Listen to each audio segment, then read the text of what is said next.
السلام علیکم، سیکھو سب کچھ میں خوش آمدید دوستو۔ آج ہم سیکھیں گے کہ ہم کس طرح ڈپلیکیٹ سیل کو فائنڈ کروا سکتے ہیں کاؤنٹ اف فنکشن یوز کر۔ آئیے جانتے ہیں، اس وقت ہمارے پاس ایک آئٹم ہے، اس کی لسٹ دی ہوئی ہے۔ یہ لسٹ ہزاروں کی تعداد میں ہو سکتی ہے، اور اگر آپ نے یہ معلوم کرنا ہے کہ ان آئٹم میں ڈپلیکیٹ آئٹم کون کون سے ہیں، تو یہ جاننے کے لیے آپ کو ایک کنڈیشنل فارمیٹنگ جو ہم نے پہلے یوز کر چکے ہیں، کنڈیشنل فارمیٹنگ کے تھرو آپ ڈپلیکیٹ بھی معلوم کر سکتے ہیں، اور آج میں آپ کو بتانے جا رہا ہوں کاؤنٹ اف کے ذریعے کس طرح کیا جا سکتا ہے۔ آپ اس کو کاؤنٹ اف کے تھرو بھی کر سکتے ہیں۔ آئیے دیکھتے ہیں کہ کاؤنٹ اف کے ذریعے ڈپلیکیٹ آئٹم کو کس طرح ہم تلاش کر سکتے ہیں، فائنڈ کروا سکتے ہیں۔ اس وقت میں یہاں فارمولا مجھے کاؤنٹ اف کا لکھنا پڑے گا، اس کے لیے آپ ایکول ٹو پریس کر دیں اور کاؤنٹ اف لکھ دیں۔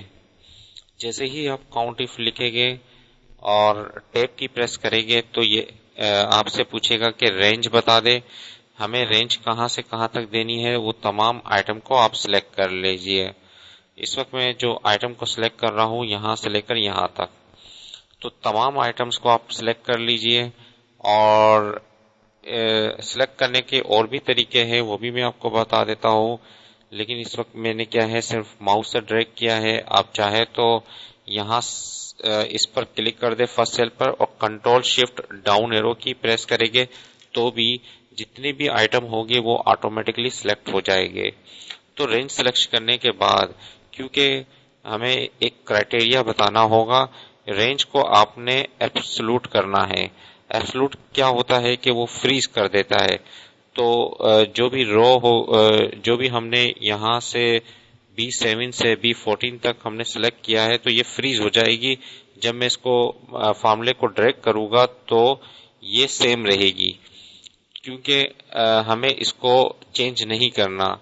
تو اس کے لیے آپ کو کیا کرنا پڑے گا، F4 پریس کرنا پڑے گا۔ F4 سے کیا ہوگا، ایبسولوٹ ہو جائے گی یہ روز، تو یہ تمام سیلز جو ہے وہ ایبسولوٹ ہو جائے گے۔ اور میں اگر فارمولے کو ڈریگ نیچے کی طرف کروں گا تو اس کے جو رو نمبر ہے وہ چینج نہیں ہوگی۔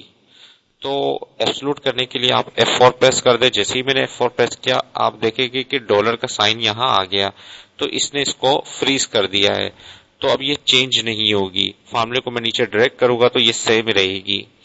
پھر اس کے بعد کیا ہے، آپ نے کوما لگانا ہے۔ کوما لگانے کے بعد آپ نے کرائٹیریا بتانا ہے۔ کرائٹیریا کیا ہے کہ کاؤنٹ اف کرے اس رینج میں، اور کرائٹیریا کیا ہے، یہ والا سیل میں بتا دیتا ہوں، کیونکہ جب میں فارمولے کو ڈریگ کروں گا تو سیکنڈ والا یہ والا سیل آ جائے گا، پھر تھرڈ یہ آ جائے گا، فورتھ یہ آ جائے گا، ففتھ یہ آ جائے گا۔ تو اس طریقے سے یہ صرف چینج ہوگا، کرائٹیریا صرف چینج ہوگا، اور کیونکہ جب فارمولا ہم یوز کریں گے باقی چیزیں ایبسولوٹ رہے گی، اور جو کرائٹیریا ہے وہ چینج ہوگا۔ اور بریکٹ کلوز کر کر میں انٹر کر دیتا ہوں۔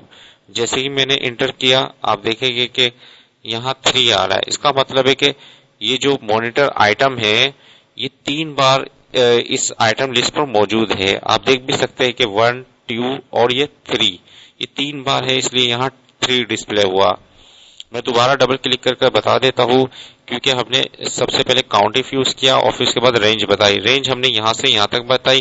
اس کو ایبسولوٹ اس لیے کہا، اس لیے کیا کہ جب میں نیچے ڈریگ کروں گا تو یہ چینج نہیں ہوگا، یہ سیم رہے گا۔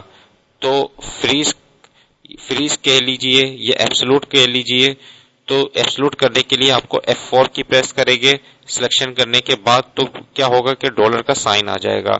اور کرائٹیریا کیا ہے، یہ والا سیل ہے فرسٹ میں، تو یہ سیل کیونکہ جب میں ڈریگ کروں گا تو اس کے بعد سیکنڈ یہ والا سیل آ جائے گا، تھرڈ یہ آ جائے گا۔ تو اس طریقے سے یہ فارمولا کاؤنٹ اف کا یوز کیا جاتا ہے۔ جیسے ہی میں نے انٹر کیا تو یہ 3 آ گیا۔ جیسے ہی میں اس کو ڈریگ کر کر نیچے کی طرف لاؤں گا تو آپ دیکھیں گے کہ یہاں B8 آ گیا، یہ والا سیل آ گیا، یعنی کہ یہاں آپ دیکھ رہے ہیں کہ B8 آ گیا اور باقی یہ سیم ہے۔